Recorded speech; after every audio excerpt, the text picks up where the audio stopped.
Hi guys, good evening to all of you. Let's start class. So good evening to all of you. All right. So today we are going to look at task 2B, the last task, right? We started class by looking at task 3 some time ago, the case study discussion. Then we looked at task 1, then task 2A, and today we are going to look at the last task, task 2B. Task 2B is very important because it has the highest marks. How many marks? Task 2B is one of the tasks that will make you pass or fail. 25 marks, 1,250 words. 25 marks or 1,250 words. Therefore, you need to make sure you score well in this task.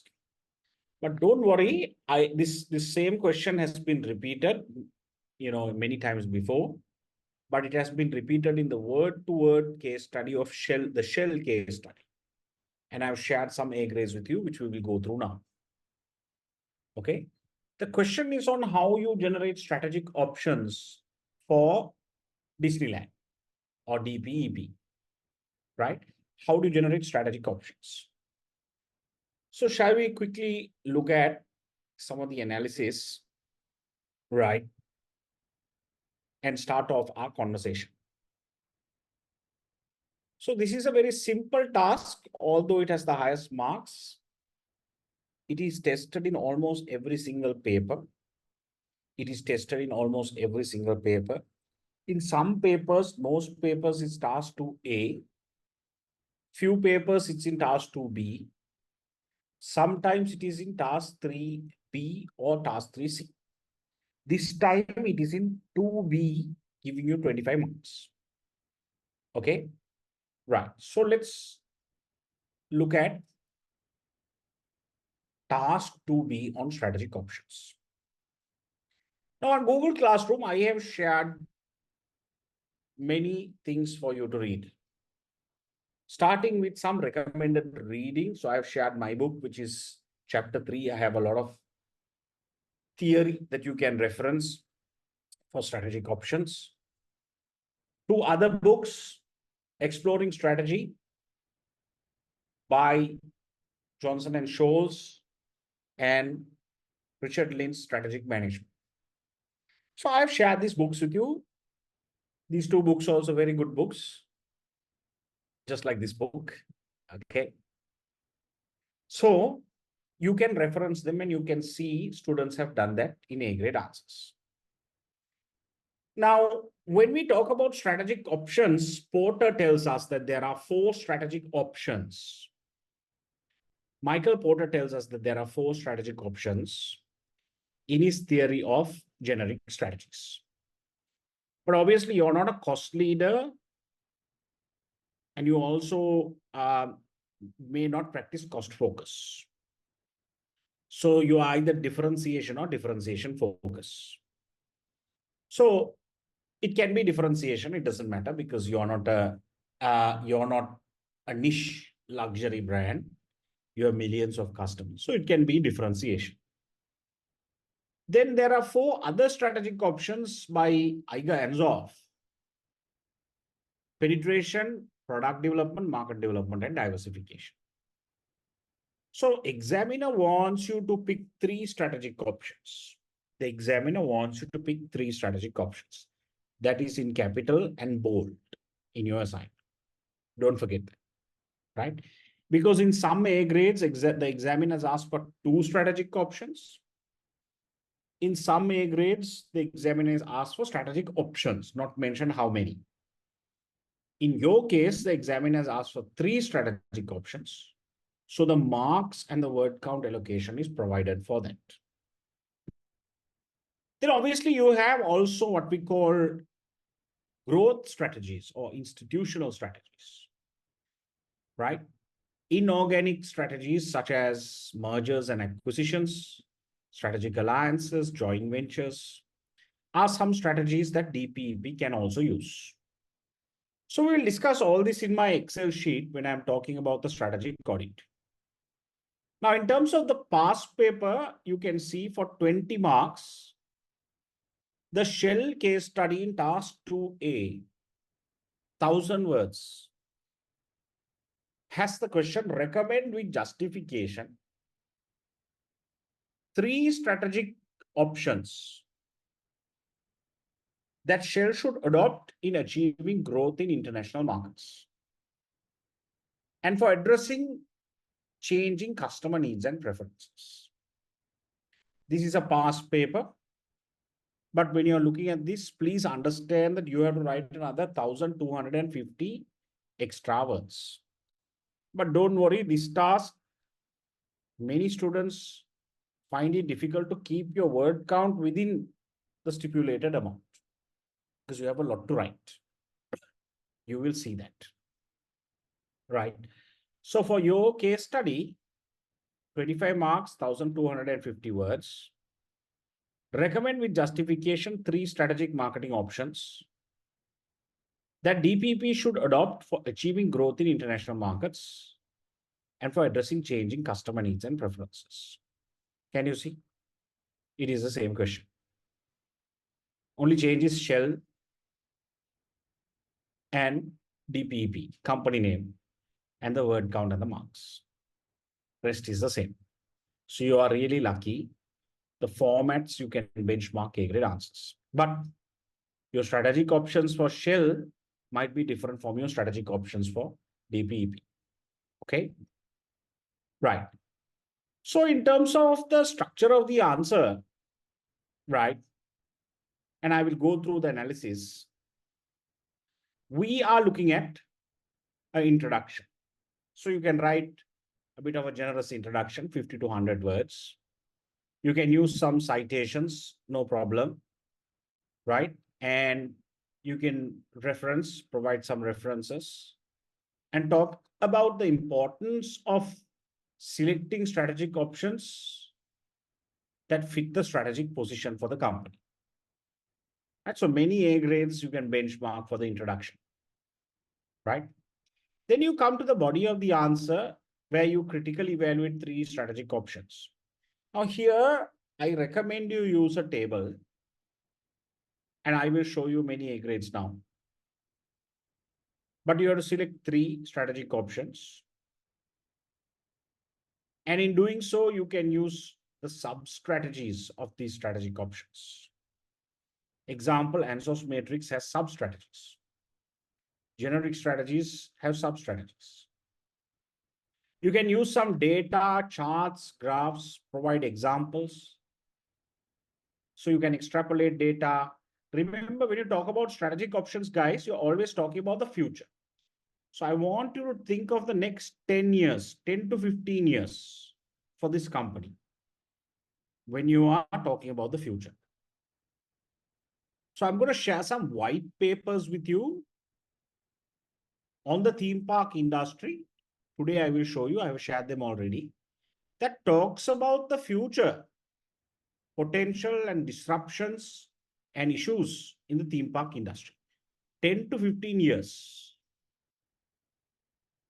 Because you're a consultant and you need to envision the future for your client. Your job is not to tell them what they are doing right now. They know what they're doing right now because they're the market leader. Your job is to envision the future. So when we talk about the future, you can look at 10 to 15 years, maybe even 5 to 15 years or 5 to 10 years. That is also fine. So kind of like between the medium and the long term. Okay. So market penetration, product development, market development, differentiation. Maybe you can take strategic alliances, joint ventures, and strategic acquisitions as one strategic option. So I'll show you what you will do in a table, right? Where you put the strategic option and then you critically evaluate. Considering the growth in international markets, addressing the customer needs and preference. Now, this has been done very well in the Shell case study. You can see how it has been done. So the SWOT analysis has a lot of information on international markets and changing customer needs and preferences.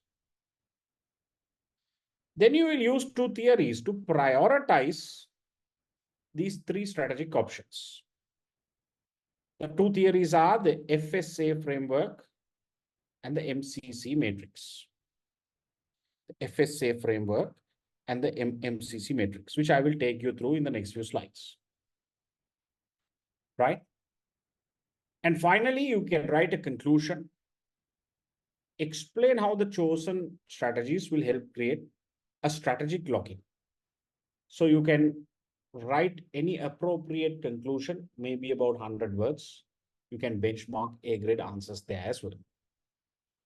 Now, as I always start, I would like to look at a few A-grade answers, because that will make things very, very easy for you.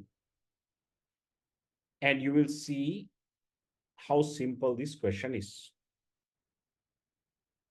Right? So shall we look at some shell A-grade answers? Here's one. Right? Here's one. Like I said, here's the introduction. Some level of citations there. Right? Some level of citations there.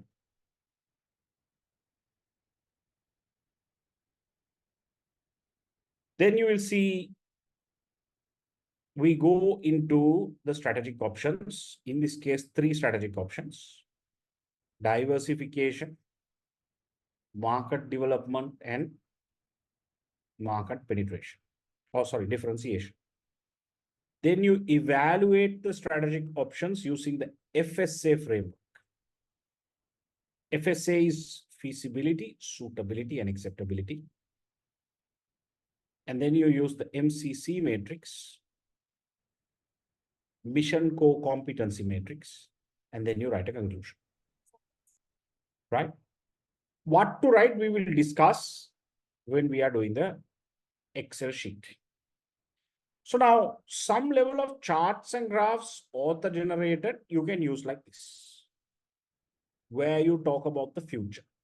Students that talk about the future, next 10 years, next 15 years horizon, and speculate strategic options will score high marks. Will score high marks. If you are only talking about what is happening right now, maybe you'll pass with a C. But the examiner is interested for you to predict the future, envision the future, and to understand disruptive trends, to understand what are the things that will impact growth in international markets, and how will consumer behavior change.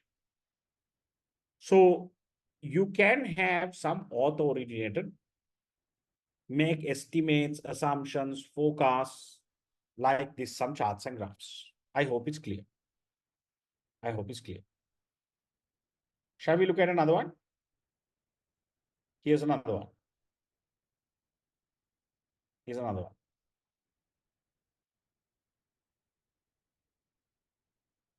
So again, here an introduction is done, but citations are not used. Then you can go into the strategic options. As you can see, market penetration, differentiation, and joint ventures have been used. Some level of diagrams, charts, graphs, 3 columns, critical evaluation, impact on growth in international markets, and meeting customer needs. This is a good format to use. Then you are not moving away from the question. Again, a variety of charts and graphs. Bar charts, line graphs, pie charts. So you have to create all these charts, and uniformity must be maintained. FSA, a rating is provided here as well. And then it has gone into the MCC matrix. It has gone into the MCC matrix with a small conclusion, as you can see, with a small conclusion. Okay. Shall we look at another one?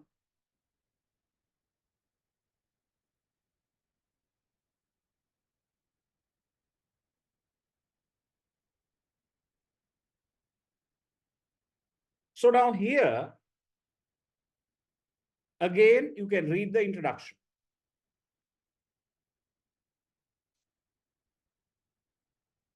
Remember, the examiner expects a practical answer, and you can build it on the foundation of some citations and theory. Now, here, again, you can see a table being used. Product development strategy, differentiation, strategic alliances, and joint ventures. Another good practice here is to put in bold some important points that you want to highlight. Can you make a note of that?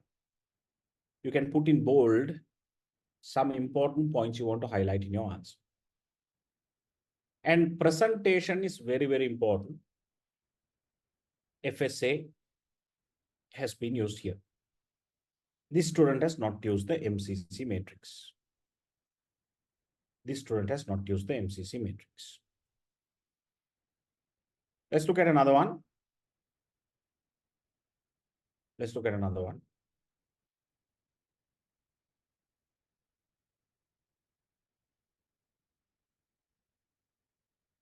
Right.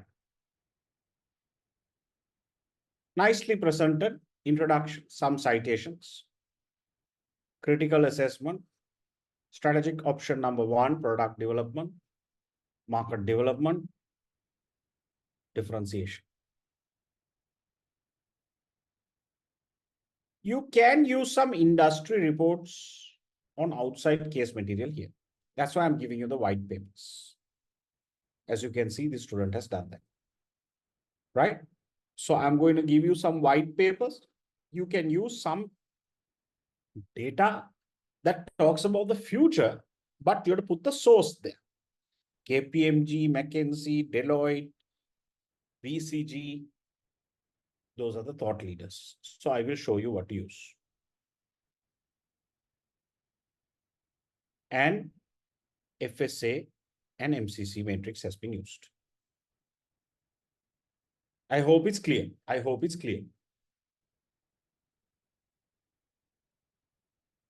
Right? Now, shall we look at, now I think you have got the drift of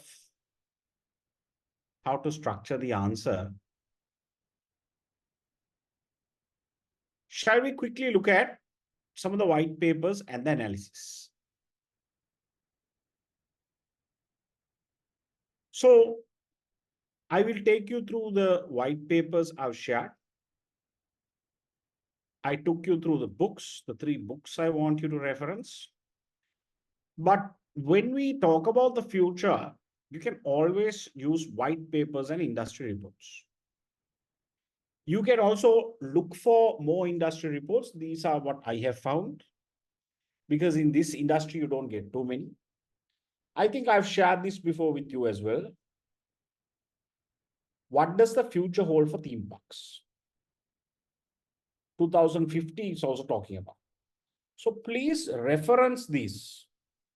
Before you start writing your answer, please read these, because these are industry reports and you can use them in your Harvard reference. Right? Here's another one. This is by a good author, McKinsey, which is a research company. But here it talks about tourism and hospitality. Right? And when you go right down, it also talks about entertainment and theme parks. Right? It talks about entertainment and theme parks. Right?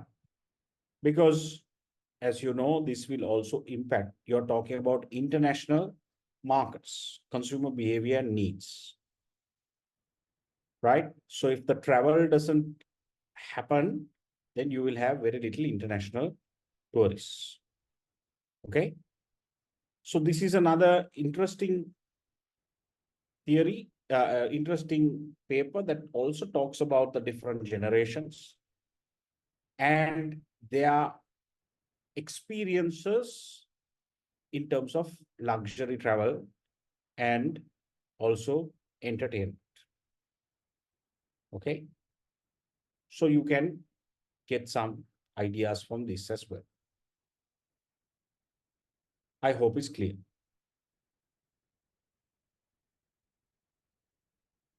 But don't try to sort of use only one of these.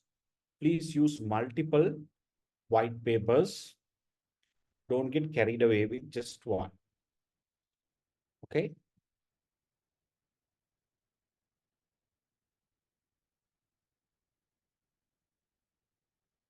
So cruises are there. All these are all the luxury experiences. Here you go, theme parks.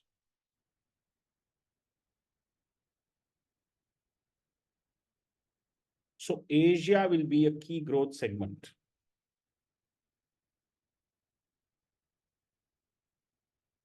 Okay. So going into the future, where will the opportunities be?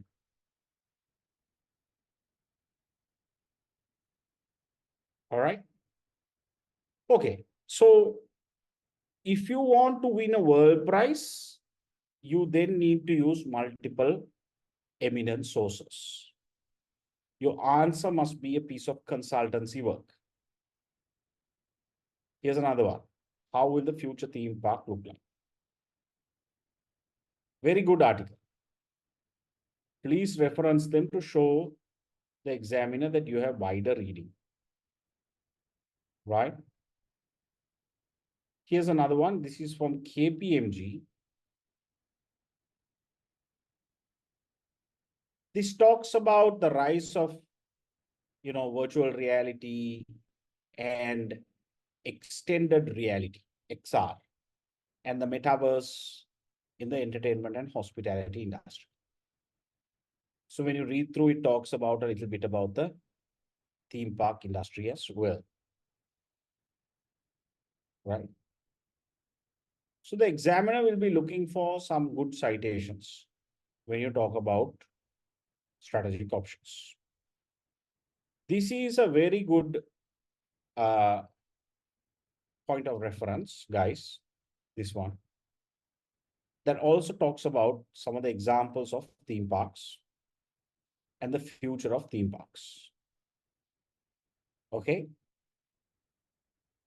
So it has some case studies as well, and it focuses on different markets and different aspects. So I'm not going to go through in detail, but please use them as citations. Please use them as citations. Here's another one. This is focused more on China. China is an important market. So it talks about the Chinese market overview and the future. Right? So, like I said, my job is to give you all this. Your job is to see when you're doing your answer, how best you can make sense of out of this when you're planning the flow of your answer. Okay? Right. Now let's come to the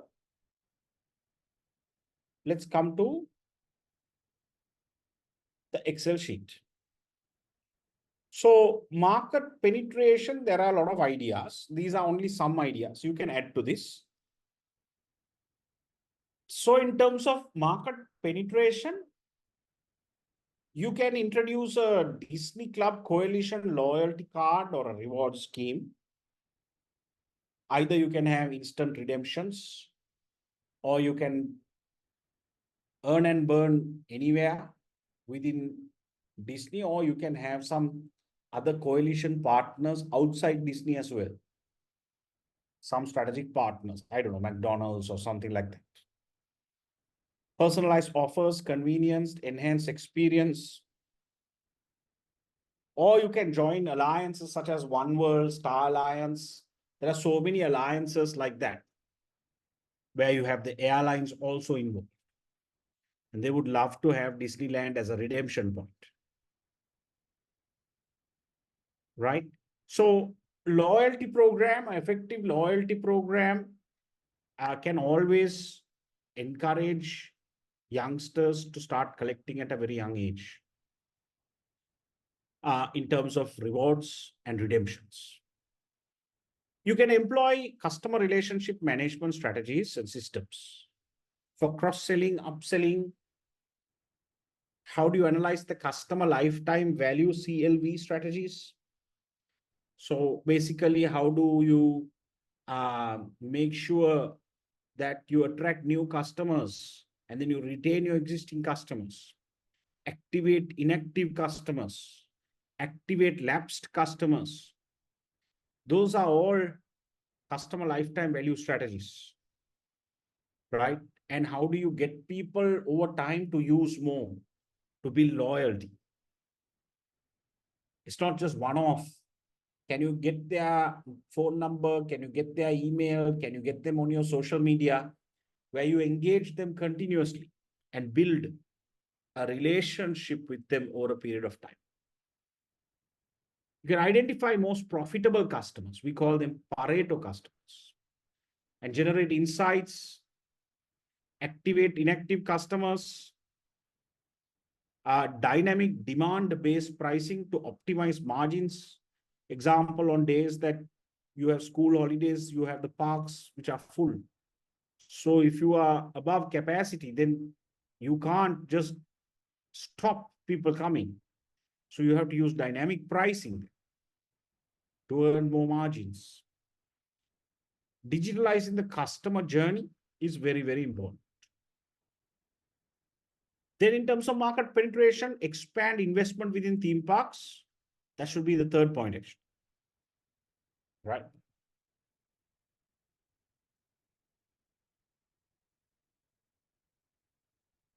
So obviously you have 60 billion planned to be invested over the next 10 years for development of parks. And how can you continue to grow the bottom line whilst you invest? So you need to then ensure that you use your capital effectively so that it generates new business. So invest in customer experiences, interaction, and co-creation. So you can give some examples. Global thematic ad campaign. So there are companies like, even when you saw when Dubai did its come to Dubai for the future exhibition. They used the airline, they used all kinds of magazines and TV and cable TV that spoke about the future exhibition that is happening in Dubai. So similarly, you can do a global campaign, which is market penetration, targeting the core audience, families, and mainly driven by digital media, where you increase the share of voice, because your decision-making unit, you need to promote your brand to the decision-making unit. Going to Disneyland is not only one person's choice. Going to Disneyland in the family is a decision-making unit's choice. It's not just the father, or it's not just the kids, or it's just not just the mother. Entire decision-making unit needs to be convinced. Therefore, digital media can target all of them. Right? So you can communicate heritage of DPP. You can work with Interbrand, which is a global brand consultancy, to see how best we can emotionally connect the brand so that your brand becomes a household brand. A household brand. Mickey Mouse is already a household brand. But how do you make Disneyland a household brand? Use influencer marketing. Influencers are very popular. You have macro, micro, nano influencers.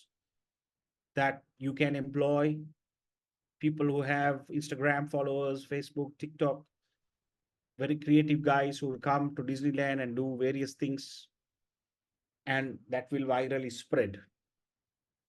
Advertise in airports, especially in the hubs, onboard airlines, because if people are already going to Japan, then they will, if they are reminded to go to Disneyland, when they see a video on board the aircraft, then they might make some time, find some time to go there.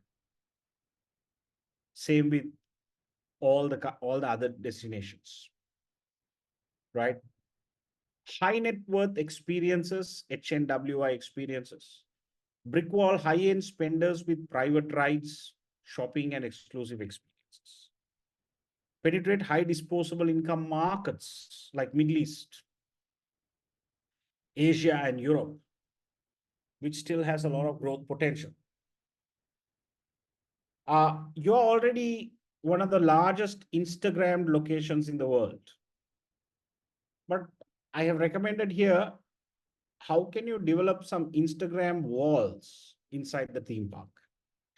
Because Instagrammers, they want a good background and usually with a lot of color. So how do you leverage the most Instagram site in the world? Can you do some hashtag campaigns, influencer marketing, retargeting, remarketing? More than anything else, have Instagrammable experiences as well as some walls so that you can use walls or maybe, I don't know, trees or something, right? So it's not just the characters. In some countries, there are some monuments that are Instagrammed quite a bit, right? So how do you make it Instagram worthy for the average Instagrammer to also start going live or something like that from inside Disneyland? Of course, when the parade goes, it happens naturally. But then you need to also give some locations where you will find that to be something that is Instagram worthy. Today, many of these do this in luxury brands, right? Like sometimes if you go to a Louis Vuitton store, there's an Instagram wall. So with the Louis Vuitton background, where someone will take a selfie or picture with the Louis Vuitton background inside the Louis Vuitton store. So a lot of luxury brands are doing it today. YSL does this, Louis Vuitton does this. So it's called an Instagram wall. And you use different colors so that the picture comes out nice, right? You don't need filters and all that. The lighting is already there, right? So you penetrate the US market because US market is a large market. There's a staycation trend. People who go for the day to the theme park. US consumers are financially optimistic about the future, low inflation, low unemployment, and they don't want to cut back. They also tolerate price increases. So the US market offers a lot more growth potential, especially during off seasons, because you can't attract international tourists during off season. And European market also has a fair degree of points for you to penetrate the European market, especially with the Eurostar direct route to Paris train and UK customers. How do you attract UK customers to Paris? And also it talks about the Olympics, Paralympics, right? And so many other things that are events which you can use to promote and penetrate UK market, EU market, right? Then let's go to product development. Product development has many ideas. You can practice scientific R&D, or you're already doing it with Imagineering scientific R&D to develop immersive experiences, robotics, AI, simulation rides, 3D, 4D, 7D experiences, and how do you protect your IPs, intellectual properties. Strategic lock-in. You can create a strategic lock-in via digital technologies. So many technologies, 5G, metaverse, wearables, face recognition, 3D printing, cloud. So you need an overall digital roadmap for the next 10 years. You also need to incubate and fund some of the startups so that you can buy them over if they're really good. Example, if they're really good in AI or IoT, right? Or wearables, where you can use them exclusively in your parks and you can be the majority investor in a startup that has some interesting technology. You can work with universities. You can partner with Google and Meta, because there's so much you can do with Google and Meta inside. They have lots of technologies that you can plug and play. So you can increase the park portfolio. You can come up with more parks, grow the number of parks in Asia, in the US, in Europe, and other Asian emerging markets. You can also develop what we call a product line strategy, where you look at how you strengthen your value proposition in all the sub-segments. So the product line strategy means when they come into the park, you have upper class, middle class, some of the mass market, and then the highest end luxury spenders. So now how do you be relevant inside the park to all of them? How do you be relevant to all of them? Even the mass market customer who comes to buy should go back happy and be able to buy certain things. At the same time, you need to be relevant to the highest spenders, the Ferrari owners, the yacht owners who are also bringing their children to Disneyland, but they don't want the same experience to come and eat and drink a hot dog. They might want a Michelin star restaurant inside. Price is immaterial for them. They might not want a basic Mickey Mouse, they might want, Mickey Mouse diamonds or gold jewelry or something like that, very expensive stuff, right? Or to buy a Rolex, whatever, Mickey Mouse watch, or, so it's a different market. So you need to cater to all segments. You can't only cater to the middle market, because you also have upper market clients who are coming. And then you have the entry level mass market consumers also coming there. We call that a product line strategy. Benchmarking luxury hotel industries, because don't forget, you also have a lot of hotel rooms. But how do you compete with the luxury hotels like the Hilton chain, right? In every market that you operate right now, Japan, Paris, you have all the big hotels.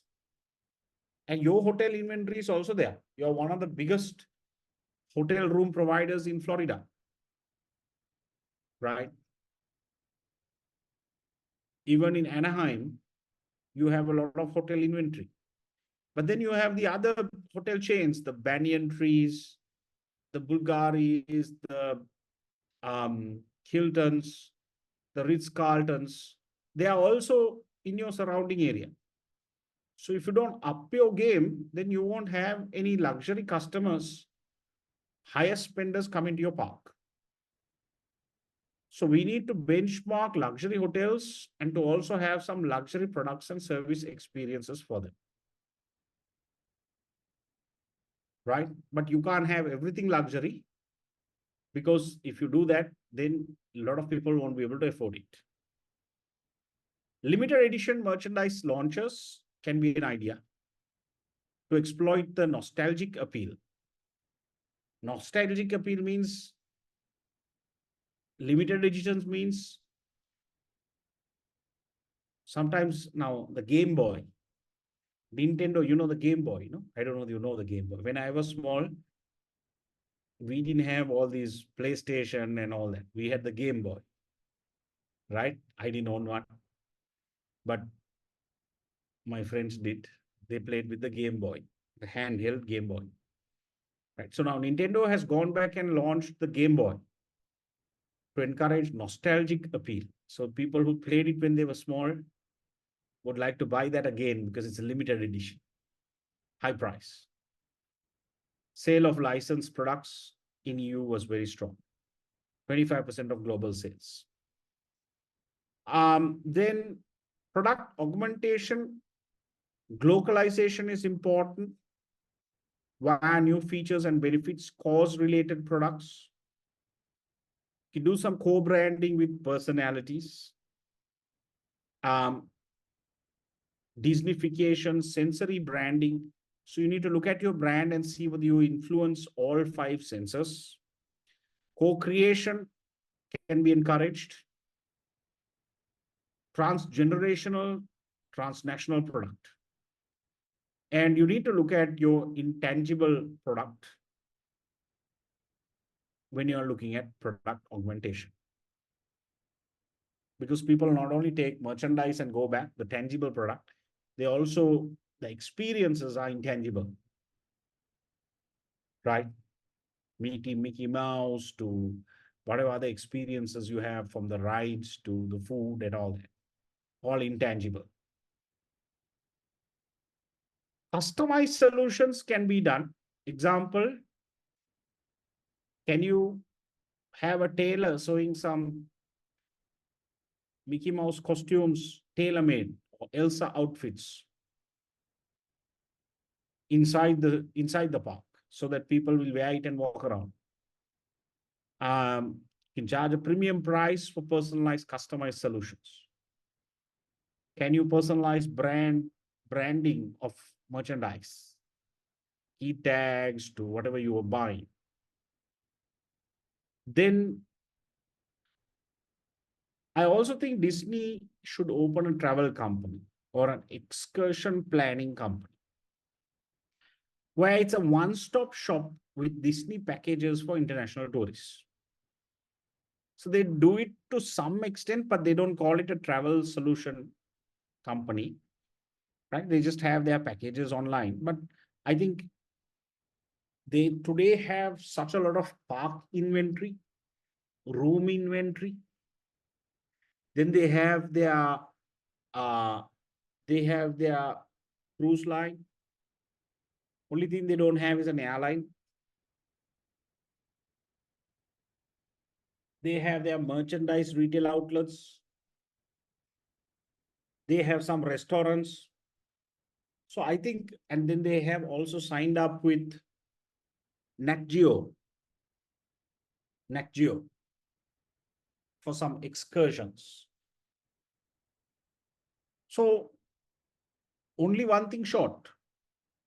How can you have a one-stop shop where someone calls and says, here's my budget. Can you plan my entire tour? I want the full Disney experience, right? And you can have some strategic partners there as well. Like you can get a logistics partner, you can get a transport partner like Avis or Hertz, right? And you can have an airline partner because some people might want to go experience Anaheim and Florida, one tour. So then you can package that for them. Where to stay, entry tickets, VIP tickets, dining, pre-reserved dining, all that you can do through a travel company, your own travel company, right? Then market development. Chinese market has a lot of growth potential. Their GDP is 4.5%,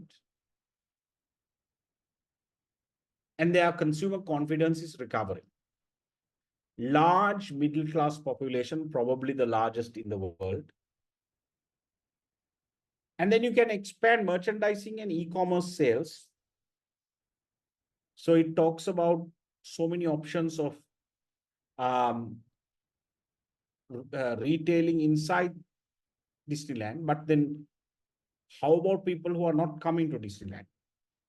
Can they charge? Can you charge a higher price on merchandise for them? Because probably if you charge the same price, then there is no incentive for them to come to Disneyland. And can you have a limited variety at a higher price that people can buy all over the world? So your merchandising e-commerce strategy can be more vibrant. Expand Imagineering, create innovation hubs in high growth emerging markets. And then expand into emerging markets under market development, BRICS, Middle East. Some time ago, they were going into Brazil, but they withdrew. India has high GDP growth, largest population now in the world. Middle East has some good tourists. Countries like Dubai, Abu Dhabi are very good locations. Singapore has a universal, high disposable income, one of the transit hubs in the world. So these are markets that you can enter into. Maybe you can enter in with your brand, or you can enter in with a strategic acquisition, right? Because you have deep pockets, you are very cash rich, you can buy. The family segment is important. That's an important market you need to develop. And you need to enhance your sustainability credentials, because today ethical consumers are out there waiting to pay a premium price if you can enhance your sustainability credentials. And I've also said here, leverage pester power. So one of these things that these companies do well is target children. They're called pesters, pester power. Pizza Hut does this, KFC does this. So you use what we call subliminal messaging or subconscious branding to influence kids below their level of consciousness. Now, there's a whole debate around the ethical stance of this.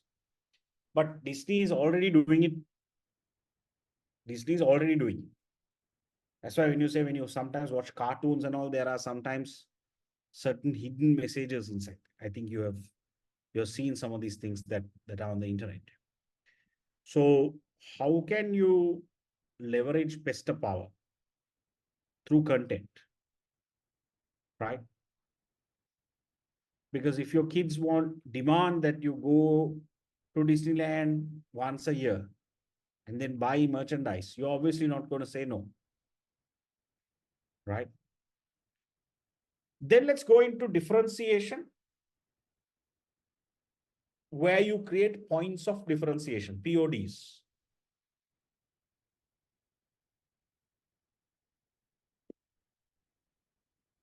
So co-branding, maybe there's opportunity for co-branding, maybe even with some superstars. Co-branding with some superstars is an option. I won't say Kanye West at the moment because Kanye West is not very popular, but there are other superstars that are really popular, right? We all know the popularity of, what's her name? The singer, the female singer who attracts large audiences. What's her name? Taylor Swift. Taylor Swift is so popular now. She can really influence a presidential election also. She's huge, Taylor Swift. And the younger generation go crazy over Taylor Swift.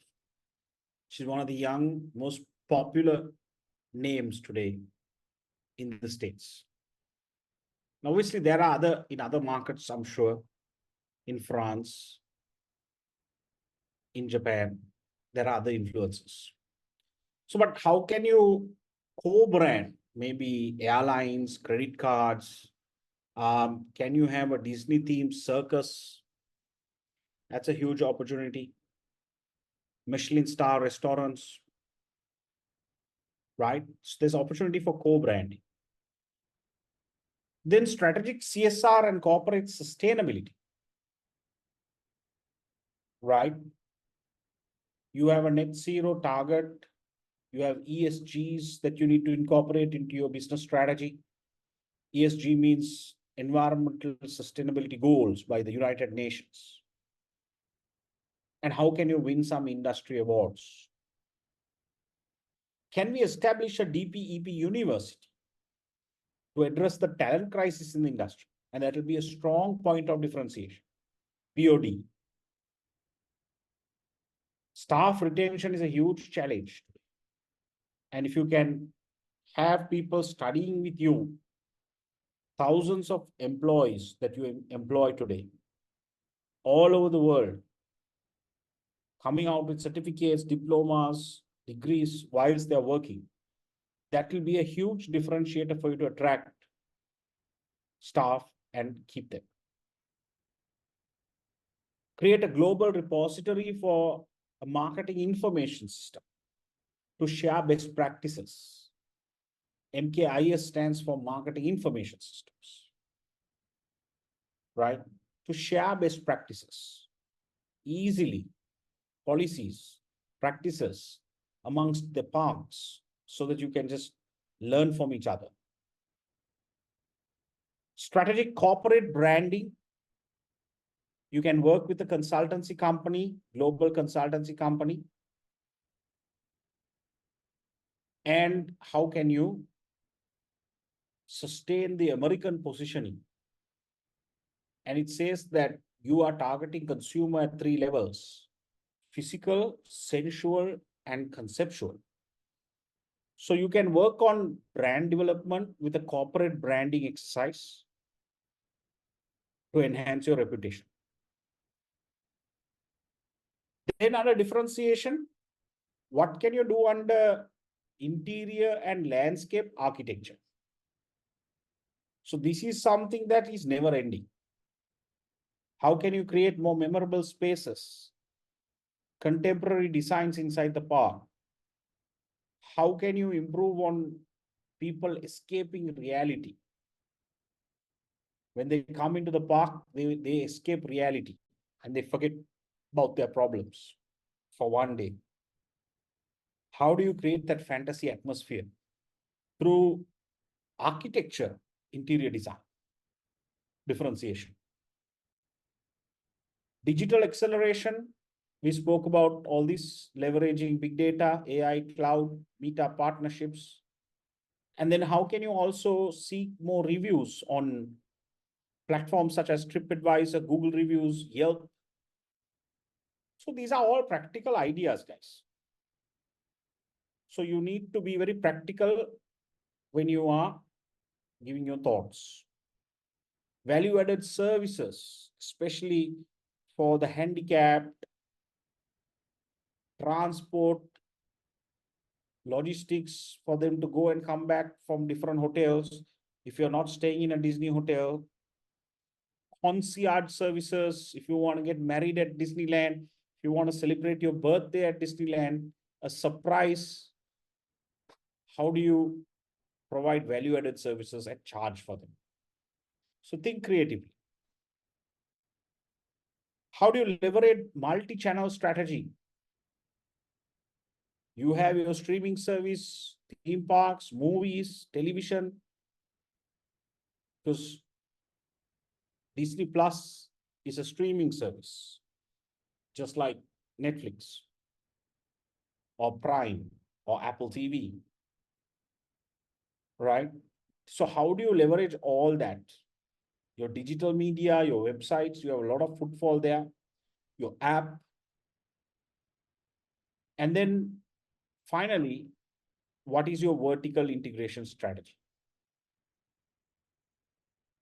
How do you promote quality, right?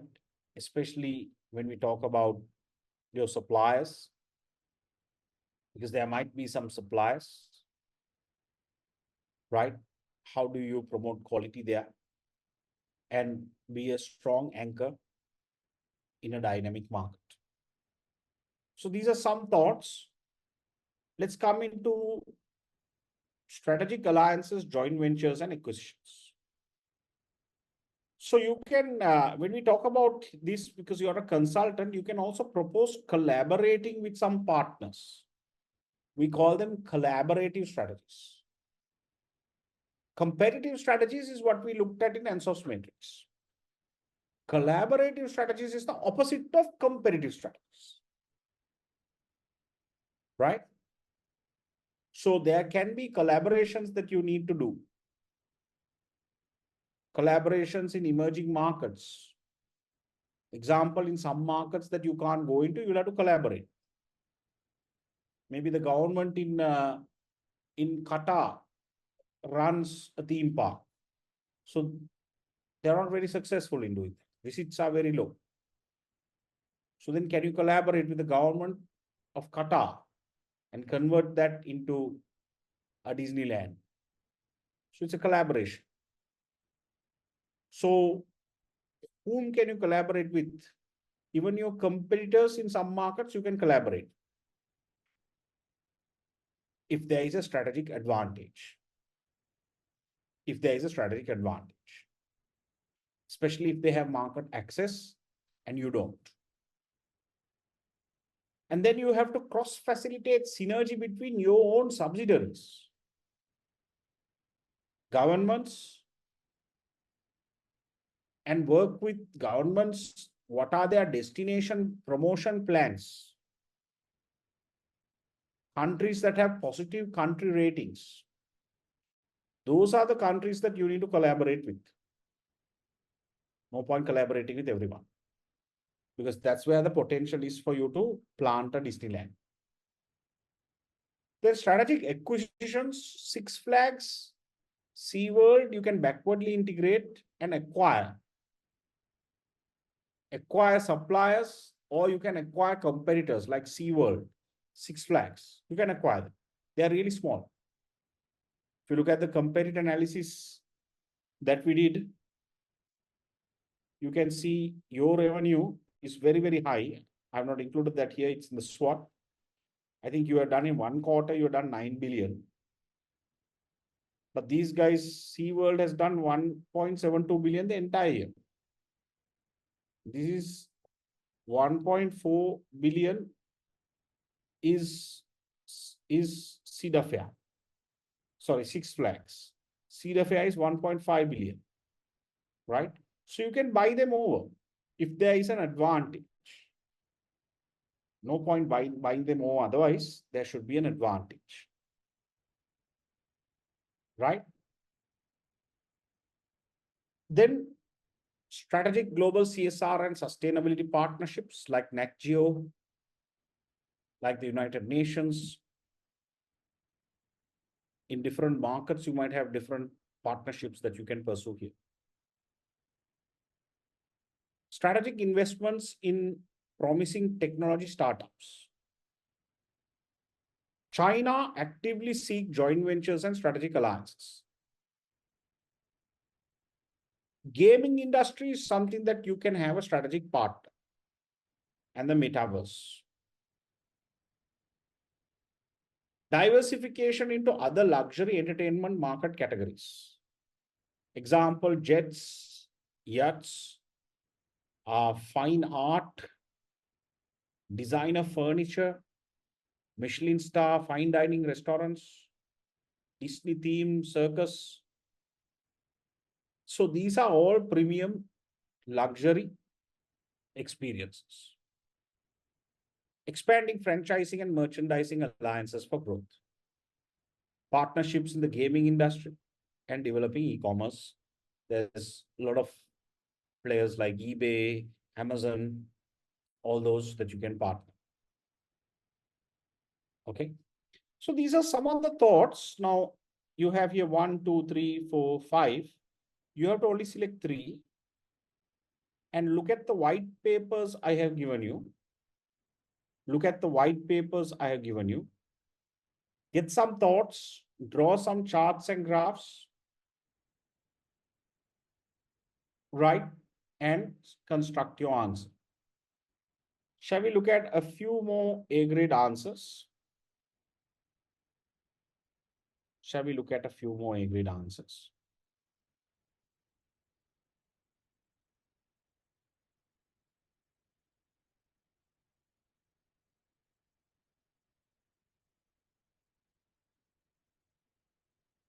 Right.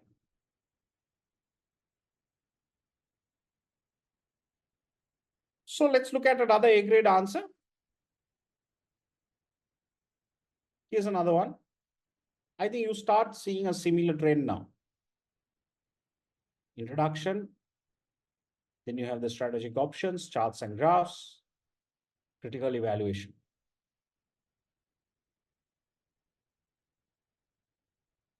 FSA, MCC, conclusion.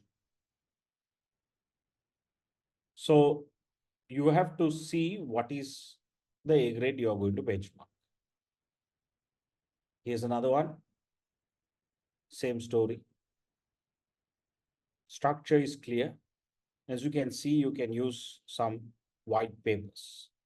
Deloitte, McKinsey, external. Some of you ask me, can I use external information? In this task, you can, because you're talking about the future. But you have to reference them, cite them. You can't just cut and paste. You have to cite them. FSA, MCC, conclusion. Here's another one.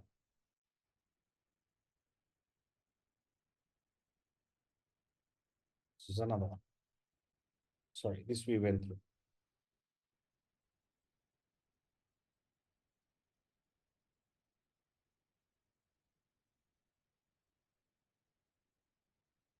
So I think you get the drift now.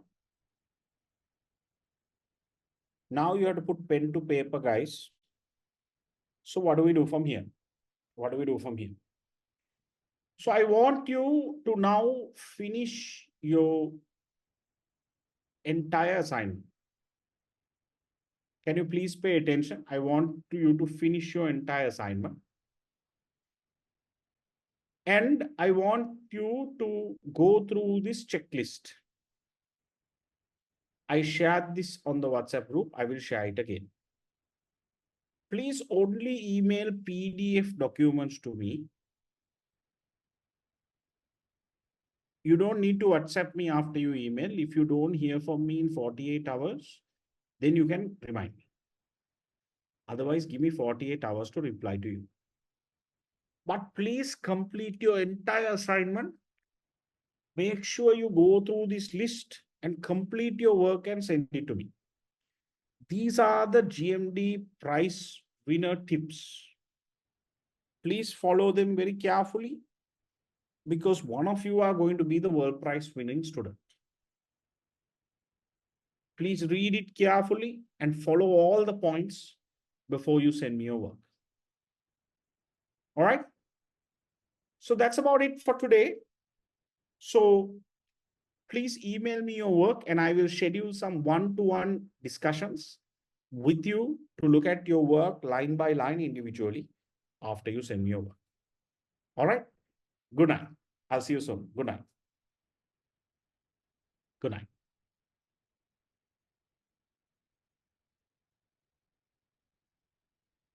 Good night. Good night, sir. Good night.